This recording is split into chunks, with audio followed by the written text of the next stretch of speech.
Good morning, student. Today we will discuss about the Golgi body in the vacuoles. Okay. So first of all, we will discuss about the Golgi apparatus. It was discovered by Camillo Golgi. The name of the scientist was Camillo Golgi in 1898. Golgi body जो होती है, they are all present in the all eukaryotic cell except RBC and sperm. Sperm को छोड़ के और RBC को छोड़ के ये लगभग सभी यूकेरियोटिक सेल्स में पाया जाता है. इसके अलावा एब्सेंट होता है प्रोकैरियोट्स लाइक बीजी और बैक्टीरिया के अंदर एब्सेंट पाया होता है ये. इसकी अगर हम लोकेशन की बात करें बेटा, तो ये ज्यादातर जो आपका न्यूक्लियर एनवलप है, न्यूक्लियस के आसपास जो SCR वगैरह होती हैं, उनके आसपास जो न्यूक्लियर एनवलप के पास का जो एरिया है वहीं पे ये ज्यादातर प्रेजेंट होते हैं. प्लांट में इसके लिए एक नई टर्म यूज की जाती है, दैट इज डिक्टायोसोम. क्या बोलते हैं हम लोग इसको? डिक्टायोसोम बोलते हैं. अगर हम इसके ओरिजिनेशन की बात करें तो ये किससे ओरिजिनेट होता है? Golgi body is originate from RER, rough endoplasmic reticulum, जिसने कि अपने राइबोसोम खो दिए हैं. देखो मैंने लिखा हुआ यहाँ, it originate from RER that lost its ribosome, जिसने अपने राइबोसोम खो दिए हैं. अगर हम इसकी स्ट्रक्चर की बात करें तो ये बेसिकली तीन चीजों से मिलकर बनी होती है, सिस्टर्नी,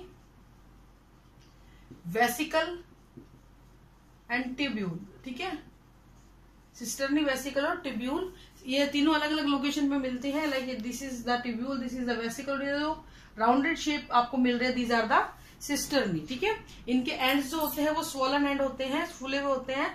इस पूरी स्ट्रक्चर की दो फेज बताई गई है बेटा, सिस फेज और ट्रांस फेज. ये होती है cis phase, it is near to SER, smooth endoplasmic reticulum की तरफ ये फेज होती है. ये होती है बेटा इसकी ट्रांस फेज. ठीक है, तो अगर इसको मैं ऐसे मानूं तो ये जो ऊपर की तरफ है ये सिस फेज, और ये जो अंदर की तरफ है ये कौन सी हो जाएगी बेटा? ट्रांस फेज हो जाएगी. बहुत सारी सिस्टर्नी जो होती हैं ये पैरेलली एक दूसरे के साथ ऐसे अरेंज होती हैं और किसको फॉर्म करती है? गोल्गी बॉडी को फॉर्म करती हैं. दो सिस्टर्नी एक दूसरे के साथ ट्यूब्यूल के साथ अटैच हो सकती हैं. यहाँ पे वेसिकल्स पाई जाती हैं. ये vesicles transport vesicle, secretory vesicle, ये पैकेजिंग के काम में हेल्प करेंगे, ट्रांसपोर्टेशन में हेल्प करती हैं. सिस फेज और ट्रांस फेज जो है बहुत ही इंपॉर्टेंट, इसकी दो साइड्स होती हैं. इनका मेन फंक्शन क्या होता है बेटा? ये दोनों के दोनों रिसीविंग और शिपिंग ऑफ डिपार्टमेंट की तरह काम करती हैं. यानी कि सिस फेज किसी चीज को लेगा और ट्रांस फेज उसको बाहर से उसको भेज देगा. सबसे बड़ी बात, कोई भी चीज की प्रोसेसिंग होनी हो, वो सारी की सारी प्रोसेसिंग कहाँ होती है बेटा? यहाँ पे होगी. बीच वाले हिस्सों में किसी भी एंजाइम है, हार्मोन है, प्रोटीन है, कुछ भी है, उसकी जो प्रोसेसिंग होनी होती है वो सारी की सारी कहाँ पे होती है? यहाँ पे होती है. SCR जो है वो ट्रांसपोर्ट वेसिकल सिस फेज की तरफ छोड़ देगा. ठीक है, क्या करेगा SCR बेटा? ट्रांसपोर्ट वेसिकल को यहाँ छोड़ेगा और वो ट्रांसपोर्ट वेसिकल यहाँ के फ्यूज होके अपना सारा का सारा मटेरियल यहाँ पर रिलीज कर देगी. उस मटेरियल के यहाँ पे प्रोसेसिंग होगी और बाय द ट्यूब्यूल कनेक्शन के बाद यहाँ से एक वेसिकल के थ्रू उस प्रोडक्ट को बाहर निकाल दिया जाएगा आफ्टर प्रोसेसिंग. तो इसीलिए इसको बोलते हैं रिसीविंग एंड ट्रांसपोर्टेशन प्रोसेस. ठीक है, अब हम बात करते हैं कि इसके फंक्शंस क्या क्या होते हैं बेटा. एक सबसे इंपॉर्टेंट फंक्शन बिल्कुल एंडोप्लाज्मिक रेटिकुलम की तरह पैकेजिंग का काम करता है. हार्मोन है, एंजाइम है, कोई भी प्रोडक्ट है, प्रोटीन वगैरह है, लिपिड्स है, उनके पैकेजिंग करेगा, उनको एनवलप कर देगा. दूसरी इंपॉर्टेंट चीज, ये ऑर्गेनेल्स के सिंथेसिस में हेल्प करता है. कौन कौन से ऑर्गेनल बेटा? लाइसोसोम बनाने में, प्लाज्मा मेम्ब्रेन और सेल वॉल बनाने में ये हेल्प करता है. ठीक है, सेल वॉल बनाने में हेल्प करता है.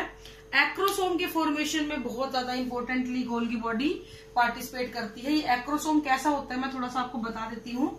अगर कभी आपने स्पर्म का डायग्राम देखा हो तो उसका हेड रीजन ऐसे होता है, फिर उसकी बॉडी और फिर उसकी टेल होती है. ठीक है, तो ये जो है उसको हम बोलते हैं एक्रोसोम, और इसको फॉर्मेशन में कौन हेल्प करता है बेटा? Golgi body. ठीक है, बड़ी क्लासेस में आपको फिर से काम में आएगी ये चीज. तो गोल्गी बॉडी फॉर्मेशन में हेल्प करता है. इसके अलावा योक सैक, जो एग का जो फॉर्मेशन होता है वहां पे योक सैक जो होती है उसके फॉर्मेशन में भी ये हेल्प करता है. तो गोल्गी बॉडी के functions, packaging, synthesis of organelles, acrosome formation and formation of yolk sac. अगर हम इसकी फेजेस की बात करें, दो फेज, सिस फेज जो रिसीव करेगी, ट्रांस फेज जो मटेरियल का आफ्टर प्रोसेसिंग ट्रांसपोर्ट कर देगी. अगर बेसिक स्ट्रक्चर की बात करें तो तीन तरीके की चीजों से मिलकर ये बनती है, वेसिकल, ट्यूब्यूल और सिस्टर्नी. ठीक है बेटा, तो इस तरीके से इनकी अरेंजमेंट है. डायग्राम के अंदर आपको दिख रहा है सारा कुछ. अब हम बात करते हैं last topic of the chapter, vacuoles. Vacuoles क्या होती हैं बेटा, ये स्मॉल वेसिकल्स होती है, छोटी छोटी सैक लाइक स्ट्रक्चर होती हैं, जिनकी एक सिंपल मेम्ब्रेन होती है जिसको हम बोलते हैं बेटा टोनोप्लास्ट। और इसके अंदर वैक्यूल है, इसके अंदर भरा होता है बेटा सेल। इसमें कुछ आयन हो सकते हैं, एंजाइम हो सकते हैं, कोई फूड हो सकता है, कोई गैस हो सकती है, कुछ भी हो सकता है। अगर हम इसकी अकरेंस की बात करें तो अकरेंस के हिसाब से प्लांट में ये काफी बड़ी होती है। प्लांट सेल का काफी ज्यादा हिस्सा, प्लांट सेल का एक बहुत बड़ा हिस्सा जो है वो किसने घेरा हुआ होता है, एक वैक्यूल ने घेरा होता है। लेकिन एनिमल सेल की अगर हम बात करें तो एनिमल सेल के अंदर ये बहुत ही छोटी छोटी मिलती है या फिर मिलती ही नहीं है। इसकी जो ये मेम्ब्रेन होती है, यूनिट मेम्ब्रेन होती है, इसको हम बोलते हैं टोनोप्लास्ट। अगर इसके टाइप्स की बात करें तो हमारे पास फूड वैक्यूल होती है, गैस वैक्यूल होती है, ठीक है। फूड वैक्यूल किसमें मिलेगी बेटा, ये लगभग सारी ये दोनों चीजें यूनिसेलुलर ऑर्गेनिज्म में मिलती हैं।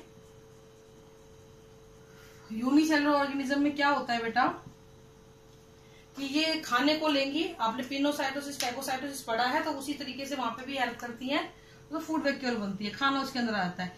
इसी तरीके से गैसेस के लिए वैक्यूल बनते हैं। इसके अलावा ये वैक्यूल ऑस्मो रेगुलेशन में भी हेल्प करती हैं। ऑस्मो रेगुलेशन का मतलब होता है सेल के अंदर और बाहर वाटर के बैलेंस को मेंटेन करना, इस तरीके से ये हेल्प करती है।